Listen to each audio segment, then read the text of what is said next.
देखिए यहाँ पे ये जो क्रिस्टल्स है इनको आप देख सकते हैं, ये हरे रंग के दिखाई दे रहे हैं और अब हम इन्हें इस बर्नर पे गर्म करेंगे। तो आज की जो एक्टिविटी है वो हमने ली है क्लास 10th के साइंस सब्जेक्ट के चैप्टर नंबर 1 से और जो एक्टिविटी नंबर है वो है 5 यानी कि एक्टिविटी 1.5।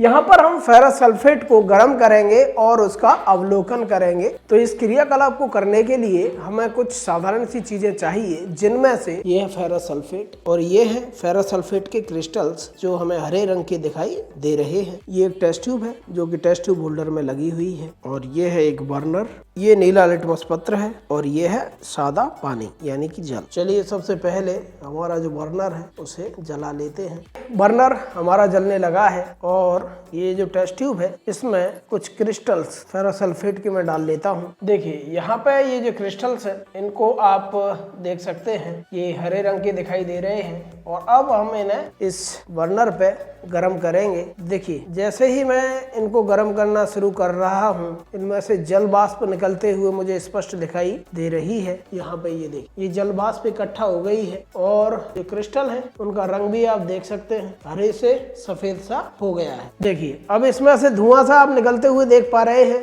ये जो धुआं है यही है सल्फर डाइऑक्साइड और सल्फर ट्राइऑक्साइड। इसको आप चाहें तो हल्का सा थोड़ा सा दूर रखते हुए सूंघ के महसूस कर सकते हैं। कुछ अजीब सी गंध इसमें से आ रही है जो कि सल्फर डाइऑक्साइड की है। देखिए इसमें से जो निकलने वाली सल्फर डाइऑक्साइड है उसका पता हम इस नीले लिटमस पत्र से भी कर सकते हैं, क्योंकि जो सल्फर डाइऑक्साइड गैस होती है उसकी प्रकृति अम्लीय होती है और जो अम्ल होते हैं वो नीले लिटमस को लाल कर देते हैं। देखिए यहाँ से मैं एक नीला लिटमस पत्र ले लेता हूँ। जो सल्फर डाइऑक्साइड गैस होती है वो सूखे लिटमस के साथ कोई क्रिया नहीं करती, बल्कि जब हम लिटमस पत्र को गीला कर लेते हैं उसके बाद जो सल्फर डाइऑक्साइड गैस है वो उसके जो रंग है उसको लाल कर देती है। तो चलिए करके देख लेते हैं। देखिए हल्का सा बदलाव इसमें आया है, लालपन सा आ गया है, जो नीला लिटमस है वो लाल हो गया है। चलिए ये जो रिएक्शन है इसको व्हाइट बोर्ड पे समझ लेते हैं। तो देखिए जब हमने फेरस सल्फेट को गर्म किया था तब जो टेस्ट ट्यूब है यानी परख नली है उसकी दीवारों पर जल वाष्प इकट्ठा हो गई थी, यानी कि हम कह सकते हैं कि जो फेरस सल्फेट का अणु है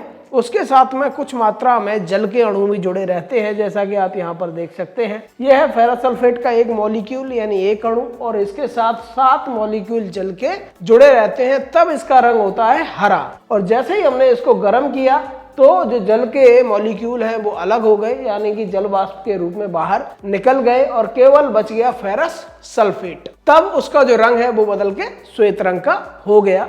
ये एक भौतिक परिवर्तन है, यानी यहाँ पर कोई रासायनिक अभिक्रिया नहीं हुई है, बल्कि एक भौतिक परिवर्तन हुआ है जिसमें जल के अणु फेरस सल्फेट के अणु से अलग हो गए हैं, तब इसका जो रंग है उसमें परिवर्तन हुआ है।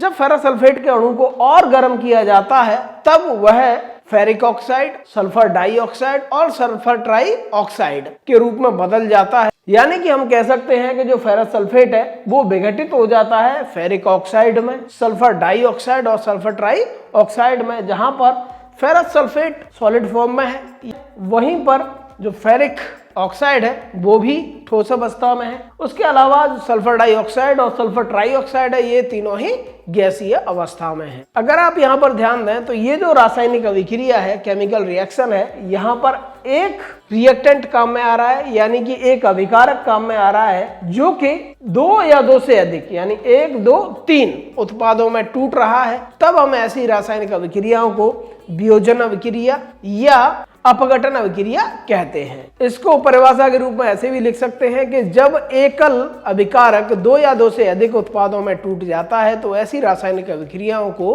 वियोजन अभिक्रिया कहते हैं। तो बस आज के वीडियो में इतना ही। आशा करते हैं वीडियो आपको अच्छा लगा होगा। अगर अच्छा लगा तो प्लीज इसे लाइक कीजिए, शेयर कीजिए दोस्तों के साथ। चैनल पर नए हैं तो सब्सक्राइब जरूर कीजिएगा। तो वीडियो देखने के लिए आपका बहुत बहुत धन्यवाद।